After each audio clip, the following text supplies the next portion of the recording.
Oh, hey there, guys. Yeah, I'm just, listening to the Sansui 2000X. But today, guys, I want to talk about which one really is the best receiver and amplifiers from vintage 1960s and 70s.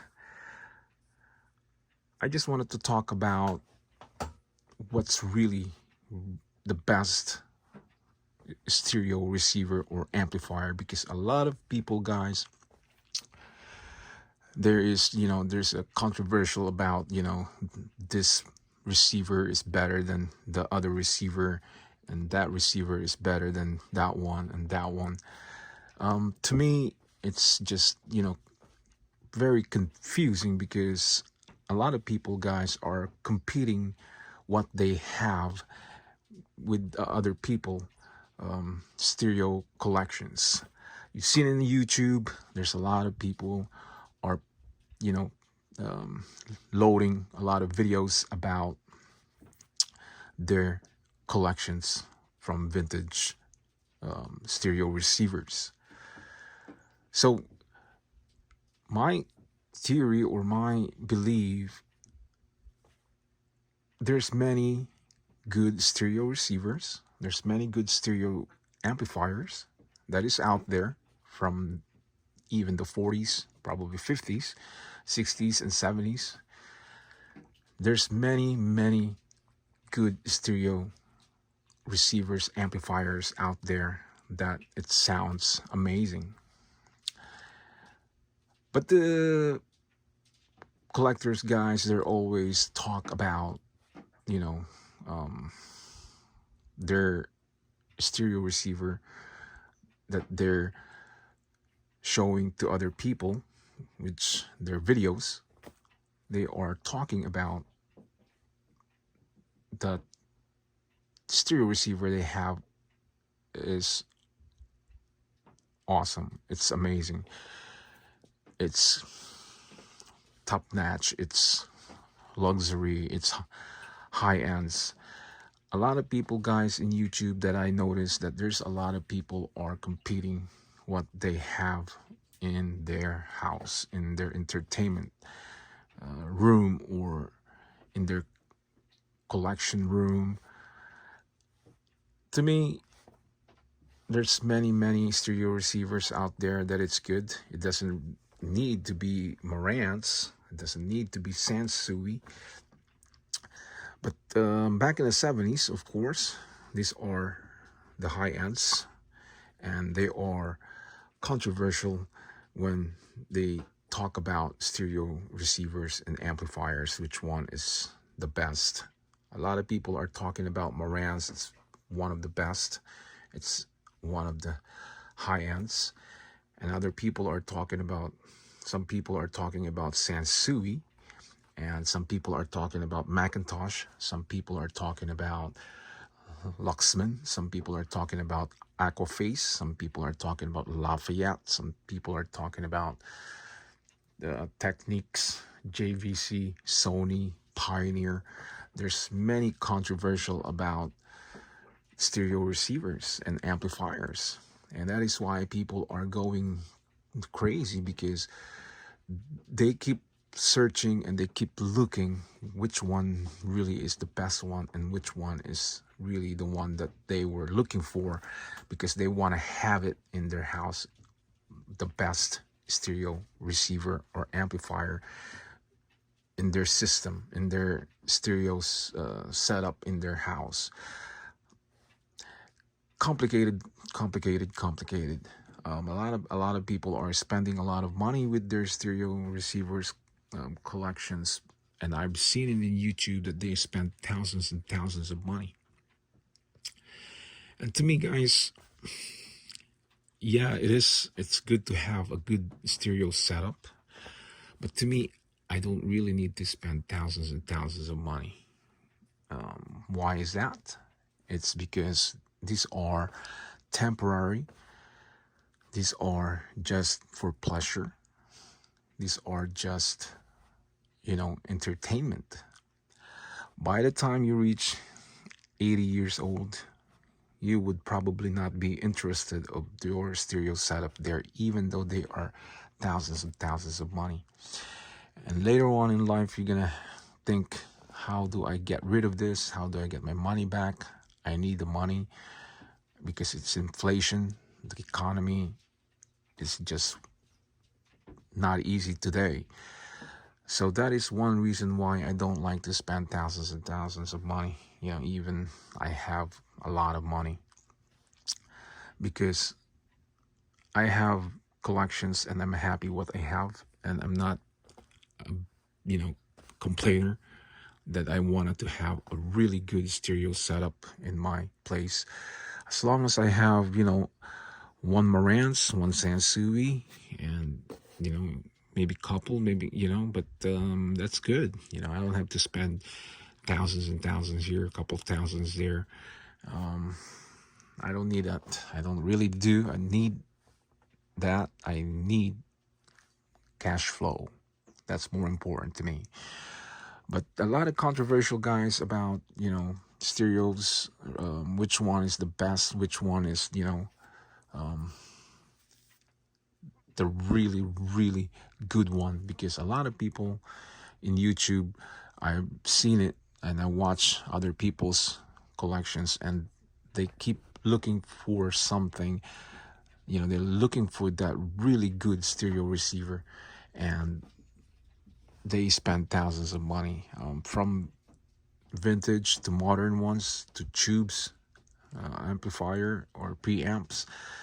It's just crazy. I really, really think that, looking for that specific receiver or amplifier that you really like is just too many out there. And to me, I think if you buy a big size of a receiver, for example, the Sansui 9090, and I think that would deliver a really good sounds to your system, and you put like a Sansui LP 2000 speakers, you can put 4 of them and you will have a really good sounds. You don't have to spend thousands and thousands of money. There's two different things about, vintage and modern ones, because modern ones are more expensive and you're gonna spend more money, no question asked, compared to vintage. Okay, the vintage ones, I know it's pricey, but it's not like one of the modern ones that came out, today's world. It's expensive. They are thousands and thousands of money, and you can see in YouTube, you can watch it in YouTube and you will believe me. But as long as you have a nice size of receiver, a heavy size of receiver, for example the Sansui, like I said, the 9090, that would deliver really good sounds to your system, guys. And even this one, it sounds amazing already. This solid state 2000X, it gives me a good quality sounds already, and I don't have to complain anything. And my Marantz is good, this 1040 console amplifier, and I'm using an amplifier and a receiver, and amplifier, but sometimes I do use a receiver and amplifier when I set up, because I set up my settings every, from time to time. I switch it with different collections I have, just to film this and film some of the stereos I have, the vintage ones. So like I said, guys, if you have a Sansui 9090, that would be amazing already. I mean, you don't really have to look for a really good one and you keep spending, money. For some people, I understand, it's addiction, it's a hobby. And then, it's good to have a lot of, collections. And I just hope that, you know, you don't regret one day when you have too many already, because I experienced that as a collector. I experienced that, and I ended up, you know, selling a lot of stereo receivers and amplifiers. I have speakers and some turntables. You know, I sold it to somebody that, you know, sells some stereos, because there's too many already. And you can see some of the videos in my garage. It's a lot of collections I have there, and I have to get rid of it because it's getting too many. I do have, you know, experience about vintage stereos, you know, many many years, and I know exactly which one is the good one, which one is the bad one, and I can distinguish only by looking, only by touching, only by reading all the functions in the back of this receiver, and even here. And when you carry the receiver, it's heavy, so that is a good stereo receiver. A lot of stereo receivers nowadays, guys, they made light stereo receiver or amplifier, especially the modern ones. It's because they're trying to, you know, limit the budget, the money that they use for the stereos, but they will make profit. So in other words, they're using plastics, and they want to sell it for more money. You know, if you open some of the modern stereos, you can see that the engine inside of the stereo receiver or amplifier, the modern ones, you will see the motherboards are not that strong and sturdy and nice looking like vintage ones. That is why a lot of people, guys, are still collecting vintage stereos. It's because the engineers that created the engineers that build the receivers, the vintage, are better than the modern ones, unless you really pay thousands and thousands of money for the modern ones, and that is a different story. Many people, guys, are filming and making videos about their collections and putting loading it in their YouTube profile, in their YouTube channels, and they always talk about, you know, or showing the best stereo receivers. They filmed a lot of videos that they played their vinyl records, and they show the equipments they have, the stereo setups they have, and the sound quality they have. It's because they want to show that, they want to show it to the world that their system is better than yours. And that is just, you know, kind of like idiotic. To me, it's just a little, you know, to me, I don't really care if your system is very expensive, you know, because one day when you retired and you get old, you will regret, because those things that you cannot carry, you cannot move around, you got too many stuff and you got too many things, and you're worrying about how you're gonna get rid of it, how you're gonna sell it. And that is, you know, coming when, you know, once you retired, and you're gonna see the difference between when you have less stereo collections than you have too many. And some people, guys, they need money, and they want to sell whatever they have, and they want money because they need money. Stereo receivers, guys, you cannot buy food, water, you know. You can listen to the stereos and enjoy the music, but you cannot buy that with food or water. But money, when you have the money, you can always buy anything you want. That is my belief, that is my theory, and that is why I do not spend thousands for like a McIntosh. I really want to buy a McIntosh, but I just, you know, control myself. I don't want to buy McIntosh because they're thousands of money. And you know, what is the difference between McIntosh and Sansui or Marantz? I mean, as long as you have a good quality setup, a good, speakers and equalizers and stereo receiver amplifiers and turntable, you're good to go. You don't really need to spend thousands of money for your system. But for other people, they make them happy, then that's good for them, and wish them luck. So another video here, guys, that I'm filming about, which one really, what people looking for, which one do they really want, which one is the best, which one sounds amazing, which one is the really good one, the really high-end one, So that would do the explanation, like I mentioned, in this video, and to reach your own, so we live only once, I guess, and enjoy life and enjoy your stereo system. So another video here, guys, and yeah, this is the setup I have.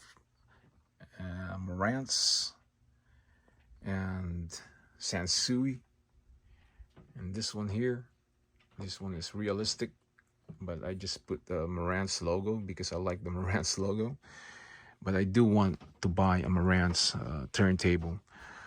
The only difference between this turntable and Marantz, the logos and the looks, but really they look similar, and nothing's really far from each other. I mean, you know what I mean? But Marantz is good, but I'm just looking for a good price of turntable, because Marantz turntables, guys, especially the 6300, they're like $500, $600 to $1,000, and that is a used turntable. And who knows if it's really working, especially when you buy it on eBay. So you gamble your money there. So that is why I kind of like control myself, because I think of what could happen, if you spend a lot of money and then something is wrong with the turntable, and if there's no return, no exchange policy, no refund, then you're screwed. You really have to know what you're buying in eBay, because a lot of people are selling some stuff that there's a problem, and you never know what you can get. It could get damaged from the shipment, from the shipping. When they ship the box, they throw those boxes everywhere and they bounce. Those turntable can bounce inside the box and can damage some of the parts of the turntable, and that is why I'm a little scared to buy an eBay when it comes to turntable. The most of my turntables, guys, I bought it places, different owners and flea markets, and I don't buy from online, because when it's damaged and then you open the box and you see the turntable is all banged up and broken, and that is a problem. And some sellers, they might say that it's not his fault and claim it to the eBay, and that is a hustle. You gotta call eBay, you gotta talk to them, it takes time, you gotta tell them your story, and they gotta hear your story, and they gotta call the seller, and so it's just crazy. That is why I don't like to buy turntables in eBay online. So another video here, guys, and yeah, another nice vintage setup here, simple but nice, and hope you enjoy your stereo system.